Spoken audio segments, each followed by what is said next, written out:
Hello and welcome to The Conversation with me, Amanda de Cadenet.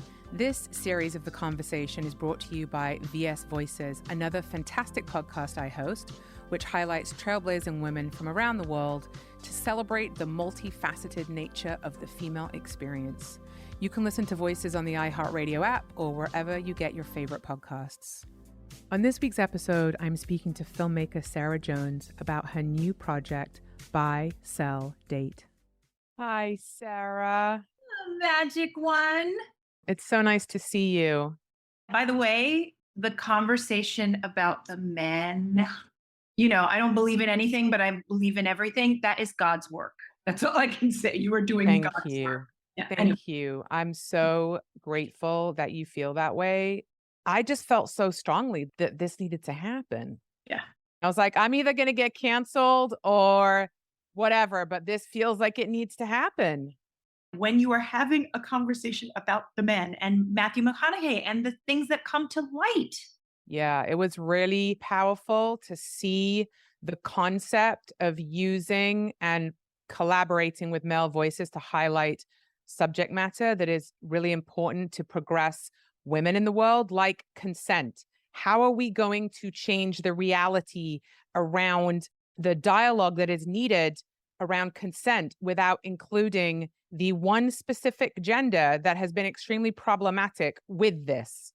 Exactly. The fact that he was willing to talk about that and his own experience with sexual assault, which is rare. You hear a man speak about it with such insight, and just seeing the people responding to the content and the topics, it has been phenomenal. So thank you for taking the time to pay attention to that.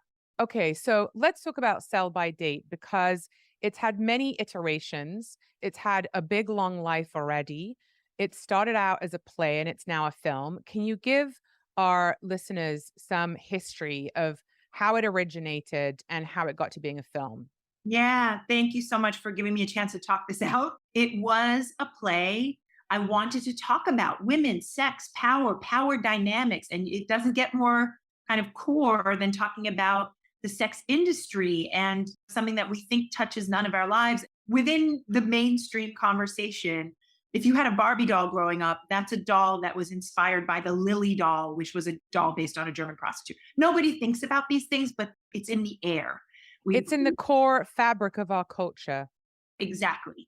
And for people to be either aghast, slut shaming, stigmatizing women, and otherwise having a really punitive conversation about this topic more broadly, but also ourselves as women. We slut shame ourselves. Anyway, I wanted to tackle this topic for so long. I started out doing characters. You know them, and some people may not, but here they are. So in my family, hi there, everybody. And Amanda, I just wanted to compete, but I can't with your glasses. My name is Lorraine, and Sarah Jones, the very nice young Black performer who you just met, she comes from one of these families where the Black, the white, they intermarried. And it's a whole story. And there's Christians and Jews. Talk about interfaith guilt. Anyway, so I had all these characters. I had performed on Broadway. I had done all of this stuff, but tackling a topic that is taboo. Again, we either sanitize it. It's always told from a man's perspective if there's a conversation about this. But when you say this, can you be clear about what this is?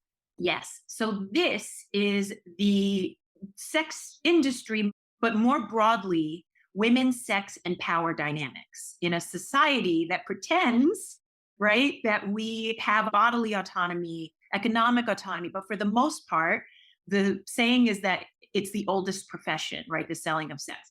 The truth is, it's just the oldest conversation nobody's really having in an honest way. And I thought, if there's a way to talk about this, I want to. And most of the feminists, the work I had seen that wasn't just Pretty Woman. I love Julia Roberts. I wanted those thigh-high boots like everybody else. I wanted Richard Gere to come and take me away because it's a completely, I wanted Richard Gere to do more than take me away. I just want to be honest about that. Yeah, let's just be while we're being transparent. Yeah. We all wanted Richard Gere to take us away because of the myth, the sex industry. I mean, OnlyFans, YouPorn, this is way more mainstream than anyone wants to pretend it is. And it impacts girls and women in ways that either they're being sent to jail and vilified and criminalized while the men are not, or there's a kind of conversation around shutting down women's sexuality that I don't think is the answer either. It's just such a complex topic. And of course, I was like, I know, I'll make something very tricky for the mainstream to wrap its mind around and see if Yeah. I'm able to pay Yeah. my And audience. why are you so passionate about this subject matter? I've been wrapping my mind around this for 15, 20 years, and it's so hard to say. There are draconian laws that criminalize girls and women while letting the men get off scot free. So we understand as a society that if you're a minor, if you're 14 years old, you can't consent to anything. And we all know that our brains aren't fully developed until we're at least in our early 20s, if then. 28, not, There you I go. think There you go. like, when did I get married? Oh, that explains everything. Right. Anyway, the point being, the laws are different all over the world. What doesn't vary is the average age of a girl being introduced to this world. An at risk girl is 12 or 13 years old, right? That's the average age of a girl A being child. well, a child. So here's the thing, for people who are confused, I am pro women, period. I don't care if you're a self described sex worker. I don't care if you call yourself a survivor, you've been in the industry, your life has been impacted in some way. I support you no matter what. What I don't support is a larger system of laws made by men who often are buying sex themselves, right? They make the laws, and that's why they get the equivalent of a traffic ticket when they are caught. So it's a very complex system of It's domination. an ecosystem that Ecosystem. keeps the woman or girl in the inferior, powerless position. Right. This wonderful activist, Maheen Kaleem, is someone who talks about this in a really brilliant way. This isn't about choices. Like, of course, I want women to have all the choices in the world. If you have every option at your disposal and what you want to do is be a dom or be in sex work, I can't wait for the world where those women keep the majority of their money. There isn't some pimp, there isn't a social platform where that's taking 80% of their money. My concern is that we're not having the larger conversation about how capitalism meets patriarchy and makes this whole world riddled with stigma and basically the shaming and limiting of women's lives around it, rather than talking about the truth, which is that lots of men have a vested interest in not shining a light on this conversation. This is a big conversation, and I'd love to take it bigger. And I can only perform in front of 600 people a night so many times. This idea of putting it into a film that also is humorous, talk to women who've been in the life, Totally. and non binary folks who usually don't get to control their own narratives. They don't get centered in the conversation. And so I just wanted to see if I could talk about it in a new way. And then I ended up like this confused kind of churning for me of my feminism, my wanting to claim my sexuality in a culture that either over sexualizes Black girls or, like I would get the thing of like, oh, you're mixed, you're that, whatever. I wanted to define myself. Fetishized. Fetishized. We want to value human beings. We want to stop being violent toward each other along racial lines, along economic lines. And yet, if you look at the sex trade, it's a perfect microcosm of everything we say we want to change: gender Mm. dynamics, how women can be in control of their own, not only narratives, but I've talked to so many women who are like, yeah, girl, I have to give my money to OnlyFans, or I have to give my money, like my money doesn't stay with me in the ways it could, even doing this work. So So how would you like to see things change ultimately? here's the tricky That's a part, big right? question, I know, but in it, like, you've made this film for a reason. You're tackling these issues for a reason. Yeah. 2 questions. The first one is, what do you hope people will take away from the film? Number 1, and second of all, what do you hope that would ultimately change? Yes. All right. So in the film, as you know, because you've seen it, Yes, I have. there are characters in there, and my goal was to bring the very different points of view. Hi there. I can't believe you can put sex worker on your taxes now. In my day, it was a lady of the evening, and that was trying to be nice. So you have this historical, puritanical, and it's not only older people, right? It's as American as apple pie. And for me, the idea that we either hide it or can't talk about it, It represents where we are The as a the society. suppression The of the suppression, the reality. repression, it comes out sideways, right? And so the truth is, we all have a relationship to this topic one way or another. Now, what would I like to see happen? Hi, my name's Bella. Hi, Amanda. Okay. Anyway, what I want to say is that Sarah Jones is like an older feminist. I mean, like, I don't mean to like whatever be ageist, but she is like a more like chronologically advanced person. But as someone who you all would say like Generation Z or whatever, I just feel that all of the stigma is like, that's just like people's. I think if all the stigma could go away, then everyone could just like be free to do like whatevs. And we wouldn't have to have all these labels like ENM or like whatever.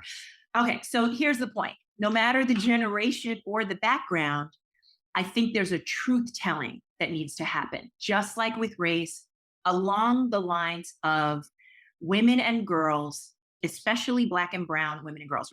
It's kind of the canary in the coal mine thing. If you want to see Yes. how we arrive at these moments of colossal disempowerment on a massive scale, start with the girls and women who are trafficked among the boroughs of New York from the time they're 12, 13 years old, treated like their bodies don't matter except for the pleasure of men, right? It's all the stuff we talk about.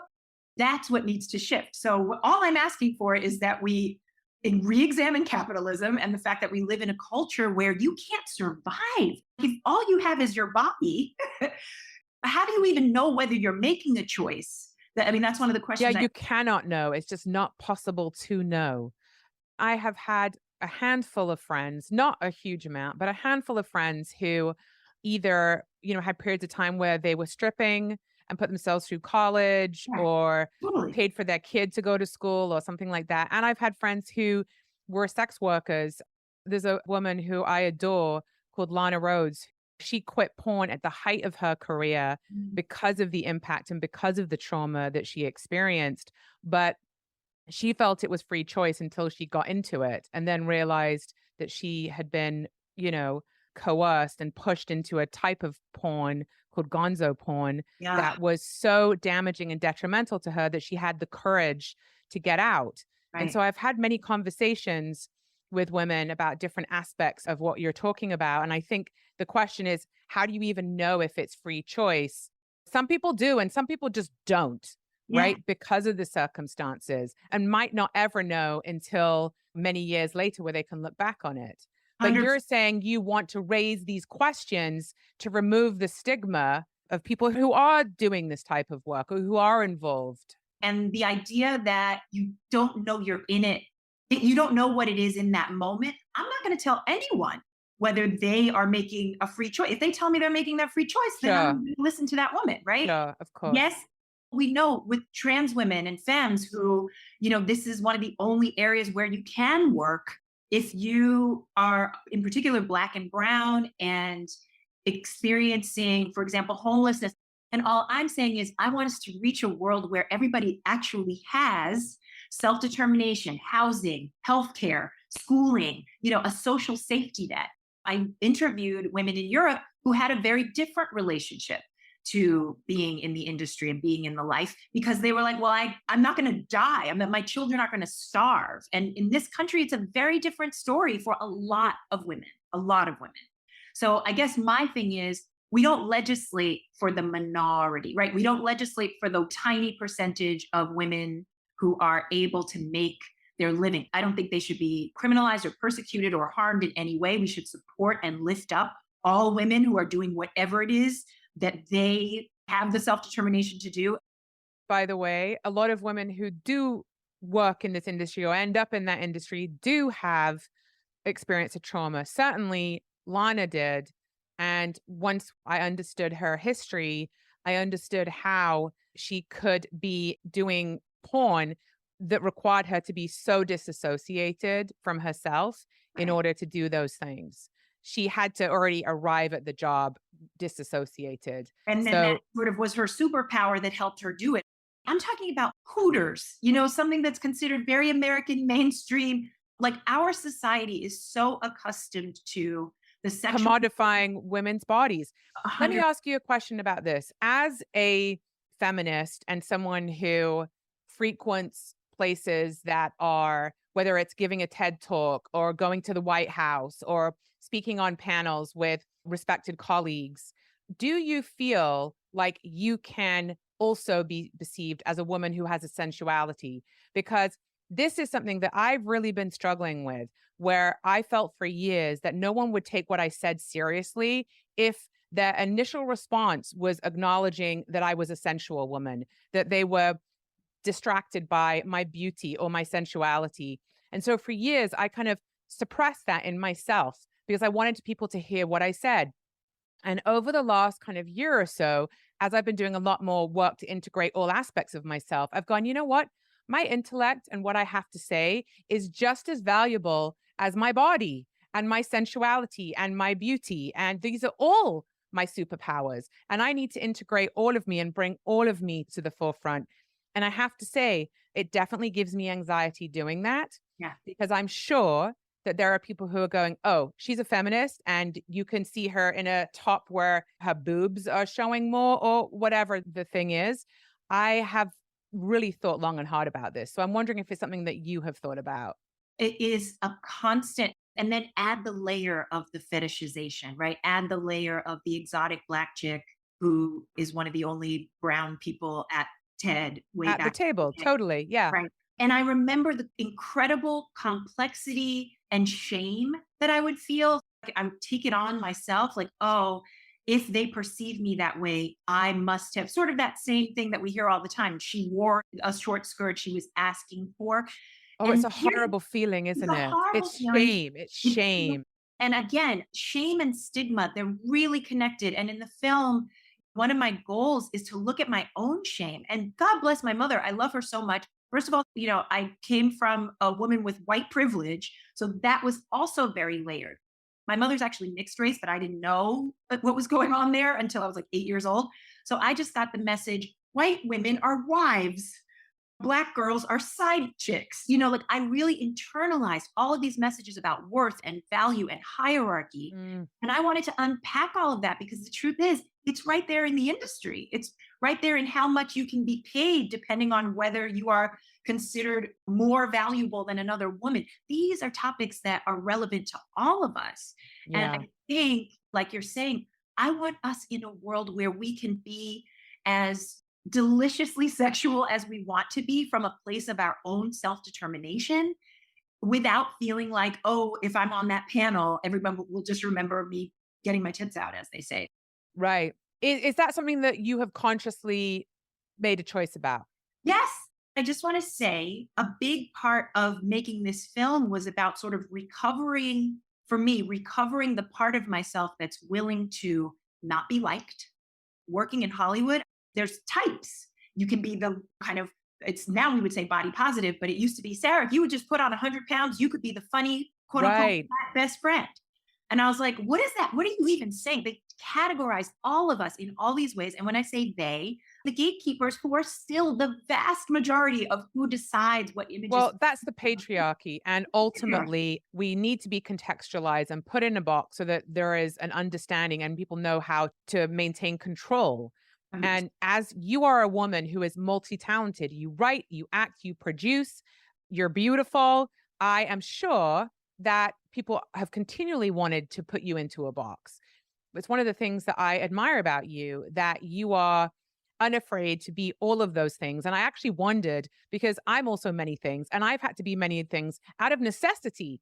It Yes. was like, oh, I better learn how to produce and write and direct and do all these things because I've had such little support as a woman who's navigating an industry that people did not want to center women's stories at all. And so I've had to learn to do all those things to make my stuff.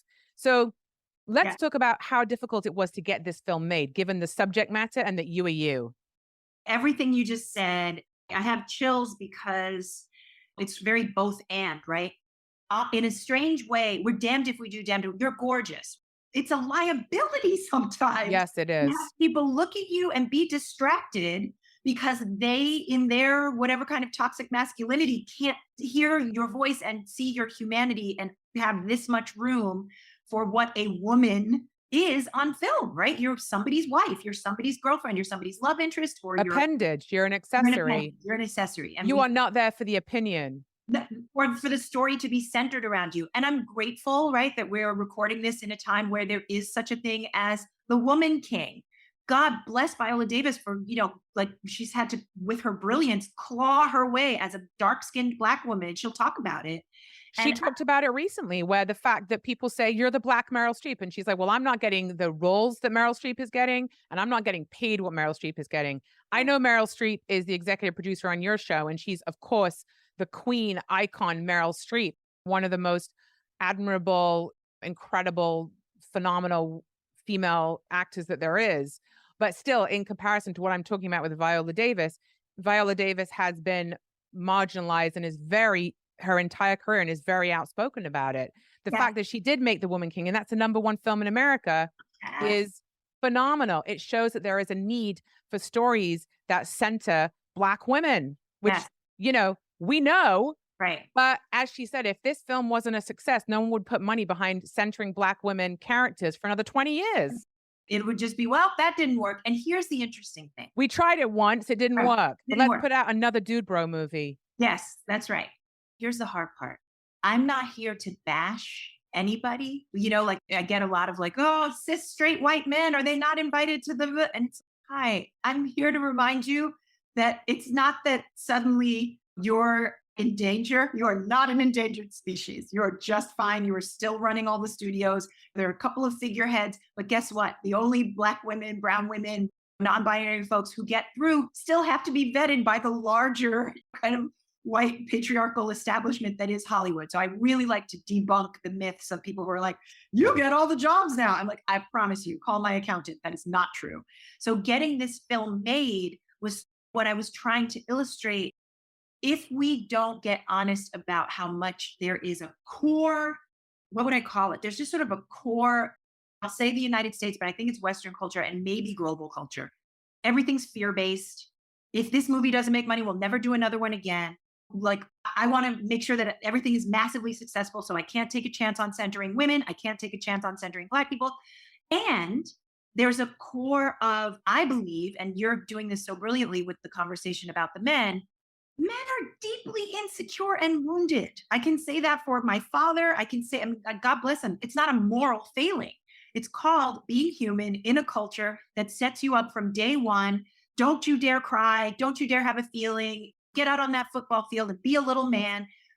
If you start your life like that, and then you go into the roles that are prescribed for men in our society, you will become a fear-based, dominating, you will become all of those energies. And in Hollywood, I think that looks like controlling narratives. But I'm saying, I think we all, as a society, deal with that don't talk, don't trust, don't feel, but then somehow go out in the world and navigate these fraught dynamics of sex, sexuality, power, using our looks. I've always been told, like, you should use your looks more. What does that even mean? What does that mean? Exactly. Like, what does that mean? I don't know what that means. It's like straighten my centering. hair. I used to straighten my hair, for example. I was told. So you were more commercially acceptable and less Yes. threatening as a brown woman. I just posted something about this on Instagram, like colorism. And we all have it in one way or another. My point with the film is open up the conversation. I promise you that if all we do is continue to pretend that sex and sexuality don't exist, the way we're doing capitalism right now is like wonderful for everybody. If we keep pretending this way, this is unsustainable. So I think what you're doing and what I'm trying to do with the film is say, hey, this is here. Let's have a bigger conversation that ultimately is about self-love. Because guess what? If you get men who learn to love themselves, and then you'll stop spraying your toxic masculinity all over the place, sometimes literally in the form of gun violence, right? Like this stuff is all connected. And to me, it's really relevant to look at the power dynamics, the race, the economics that create the conditions where so many of us are traumatized. I didn't know I had suffered childhood trauma until when my therapist was like, hey, your personality is great, but it's also just a bunch of maladaptive triggers. Coping Like, skills. your survival traits became your personality. And so what I'm saying with all of that is if people like you, Amanda, who you're brilliant, yes, and you have privilege. That's the reality. You have a certain Yes. amount of privilege. Yes. I do too. I have a certain amount of privilege. If we're just waking up to our trauma, I'm not saying everybody, is traumatized on earth, but I'm saying we need to have a larger conversation about the sex industry that really pulls up to like a, drone level view and says, wait a minute, capitalism, racism, colonialism, all of this history, that's what explains why the disproportionate numbers of Black and brown girls, Native women, like when you look at, the sex trade today, it's a direct link to our history of denying the ways we dehumanize people more broadly and especially women. If you love the conversation, then I wanted to tell you about another podcast I host called VS Voices. The VS Voices podcast provides a platform for women to speak their diverse truths, share personal stories, and advance discussions of issues that are important to them. You can listen to Voices on the iHeartRadio app or wherever you get your favorite podcasts. You're hoping that this will wake people up to the reality and what? And make different choices? And like, what's your end goal and hope with this film? I would love for people to stop saying hooker, prostitute. And I would love a Mm. world in which the stigma around all of this is completely eradicated, but mainly because we start to have an honest conversation about the fact that women, girls, and non binary folks who are in this work, there are many complex reasons that they might be doing it, many complex reasons for people naming themselves, whether it's sex worker or survivor. Ask them. Let's have the bigger conversation and let's get honest that it's not okay for a 14-year-old girl to sit in a jail cell while the 45-year-old, and I hate to say this, but in the film, we have a clip of what's called John School. It's Yeah, basically, John School, yeah. yeah, it's basically like where the men go get a slap on the wrist for solicit, they And it have is sex. literally the equivalent of a $50 parking ticket. Why are we sending the message, men, this is dirty behavior, but it's okay for you to go do? And then girls, you're dirty and we're going to lock you up and criminalize The you. thing that really upsets me is when you have cases like, I don't know that I'm going to get her name exactly right, Cynthia Brown. Yeah, Centoya Brown. Yes, Yeah, who was jailed for a large portion of her young adult life for killing a man who was soliciting her, who was her pimp, that's right. That's right. and beat her, raped her, That's right. fed her drugs, kept her captive as a human sex slave. Right. And when she finally retaliated and killed him, she got put in jail. That enraged me so much. It broke my heart and there's so many girls like her. She's just one that we happen to hear about. Yes. But this is happening every single day. It is unjust that this is still happening. There's so many cases. There's a case I just saw again of like over and over again, men are violent, the women suffer and finally retaliate and then are jailed, usually by a male judge, right? Or by a female judge who has internalized the misogyny, right? Misogyny. We know this. But my point is that if we can at least have this conversation, and Amanda, you could probably relate to this, but there's so many pieces of feminist art where when I get to the end, I'm like, oh my God, that was really informative, but I want to die and I need a new prescription and I can't recommend it to anyone. And so for me, the film, the goal is to take it to a personal place, keep it in not lightness, but remind us that we are multifaceted. We can laugh, we can get down to our humanity, and we can tell the truth, which is that ultimately we all want love. Everybody wants love. We're creating the conditions in our society where it's harder and harder to get love because we're in a competitive hierarchical nightmare. And I think that that is what drives the economic realities for a lot of girls and women and non-binary folks. And I'm not discounting that men have their own human experience of this. I'm saying, again, we want to look at the huge realities of sex tourism. Thailand, it's like its entire GDP is based on men from the West being able to go and buy women. And again, this is not about Who look like children who and look who like often children. are. And how do we get down to the honest conversation about that?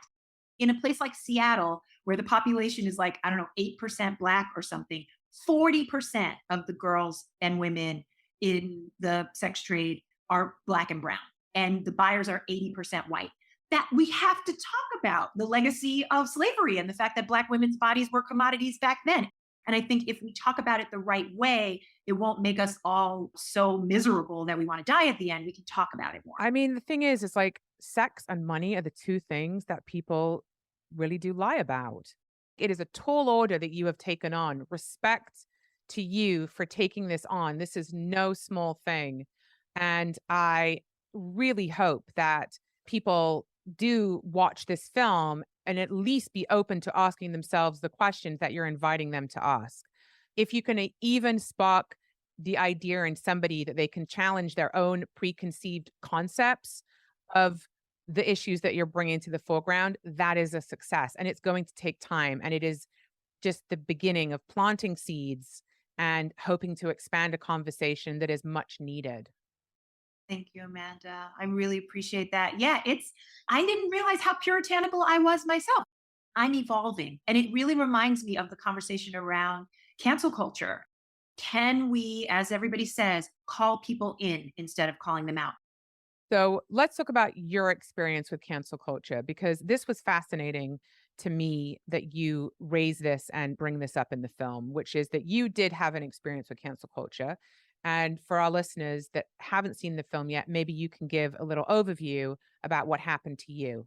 Yeah, I'll give a little overview without giving it away. Yes, don't give it away. Yeah. So basically, when this film was announced, there was, I think, a very understandable, justifiable concern that if I'm not someone with lived experience in the sex industry myself, how dare I make a movie depicting these stories? And I think there was some concern that I might be anti sex worker or that I might be on one side or another of a debate.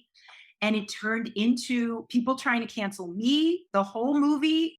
That must have been terrifying for you knowing that that was not what your objective was, that you were trying to do the opposite than what people were trying to counsel you for. How did you navigate that?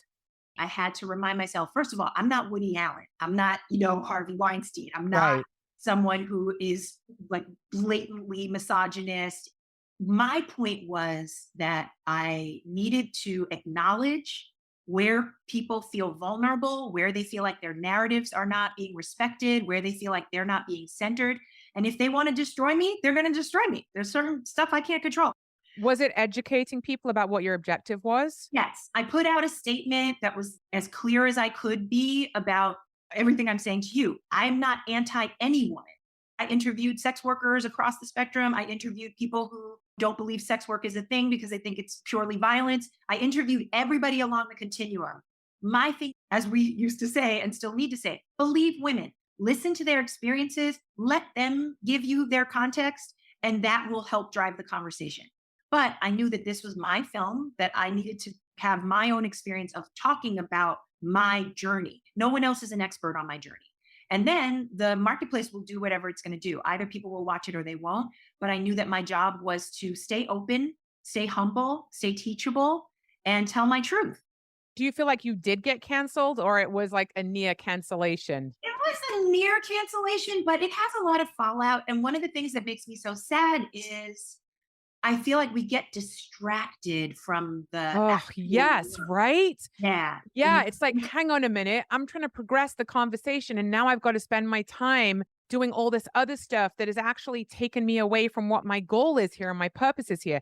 This is the thing that upsets me so much about the contemporary state of feminism, which is that there's so much fighting about who's an intersectional feminist and who isn't. That meanwhile, the patriarchy is just looking at us going, these women just keep fighting amongst themselves Yeah. about who's a feminist and who isn't. And we're just building power over here. Laughing all Mean- the way to the bank. yes. And meanwhile, we could be spending that time growing our own strength, our own communities, trying to heal the wounds, trying to progress. It's really upsetting to me. It frustrates me a And- lot. but here's the thing, there's so many powerful, brilliant feminist voices across genders, by the way. Yes, I'll put them in there. absolutely. It's so helpful to have organizations like A Call Tony to Porter. I'm just Yeah, using Tony Porter. yeah, a call to men. Tony We love Porter. you, Just Call to love Men. you, Tony. We love you, Tony. We love you, Ted. We're all in this together. Yes. We ain't gonna make it. If we keep acting like this is a binary conversation or a us versus them conversation, we are doomed. To me, this is about that little pithy phrase that I love: hurt people, hurt people. And once you understand that, you can reverse engineer healing. Like you just said, this is about a healing. I can't tell you how many cis white men, regular dudes say, after we saw the play, my girlfriend told me she was stripping. I had no Mm. idea. Or that she once did, or she worked as a cocktail waitress. Yeah. And guess what? Those stories may be those men's first experience of women making those choices, a woman who they love. And it's harder to create the other and stigmatize when you have an experience with someone who you love, who you're connected to, who has also made those choices. Well, I really respect and admire the work you do. And I am so excited for this film to come out in the world. And I just want to thank you for taking time today to share all your insight and your goals and your objectives and your hopes for this film with my listeners. Thank you for helping me do it with you. Love you. Thank Love you. you. Speak to you soon. Okay, Bye. bye. Thank you for listening.